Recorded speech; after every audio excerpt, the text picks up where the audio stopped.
Super super ऊपर super का ऊपर হারিস কেমন লাগছে বলো? ভালো। হ্যালো গাইস, আসসালামু আলাইকুম, welcome to my new blog. তো আজকে আমি নাস্তায় কি বানিয়েছি সব কিছু তোমাদের কাছে শেয়ার করব। আর ফারিজের পাপা বসে গিয়েছে নাস্তা খাওয়ার জন্য। তো এখন কটা বাজে? ঘড়িতে 11টা 5। তো চলো সব কিছু শেয়ার করবো একটু একটু করে। তো চলো নাস্তায় কি বানিয়েছি তোমাদের কাছে শেয়ার। গাইস দেখো, এই যে সোগান উঠে গিয়েছে। আর সোগানের একটা ব্যাড অভ্যাস কম্বল খাওয়া, তাই তো সোগান? কম্বল খেতেই হবে, ওকে। তো সোগান এখন উঠে গিয়েছে, এখন খাট সব এলোমেলো এখানে গোছাতে হবে। তো আমি এখন নাস্তা বানিয়েছি, ফারিজের পাপা বসে গিয়েছে। তো চলো সব কিছু শেয়ার করবো। তো দেখো গাইস, সব কিছু আমার রান্নাঘর সব কিছু এলোমেলো। এই যে ছোলে বানিয়েছি, ছোলে, আর হচ্ছে এই যে বাটিরা, মানে ছোলে বাটিরা বানিয়েছি। এটা হচ্ছে অ্যাকচুয়ালি নানের মতো, নান বানিয়েছি, একদম সফট। দেখো গাইস, পুরো সফট। তো চলো ফারিজের পাপাকে দেবো খেতে, ফারিজের দেবো খেতে। তো চলো একটু একটু করে শেয়ার করবো তোমাদেরকে, কেমন হয়েছে না হয়েছে ফারিজের পাপাকে জিজ্ঞাসা করবো। তো চলো।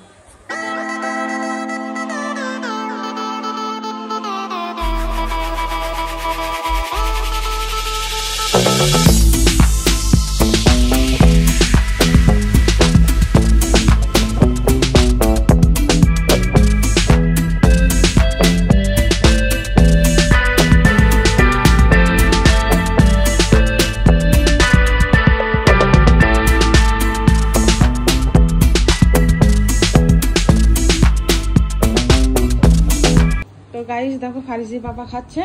তো নানপুরি মানে আমি নান কি বলে এটাকে এখানে? ছোলে বাটেরা না? তো এখানে ছোলে বাটেরা বলে। আর তো এটা আমি একবার বানাইনি, এর আগেও বানিয়েছি। কেমন হয়েছে বলো? सुपर सुपर ऊपर सुपर का ऊपर হারিস কেমন লাগছে বলো? ভালো। ভালো লাগছে ময়না সোহান?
এই পর্যন্ত, সবাই ভালো থাকবে, সুস্থ থাকবে। আর ভিডিওটি কেমন লাগলো কমেন্ট করে জানাবে, সাবস্ক্রাইব করতে বলবে না। Bye bye, take care. দেখা হচ্ছে অন্য কোনো ভিডিওতে।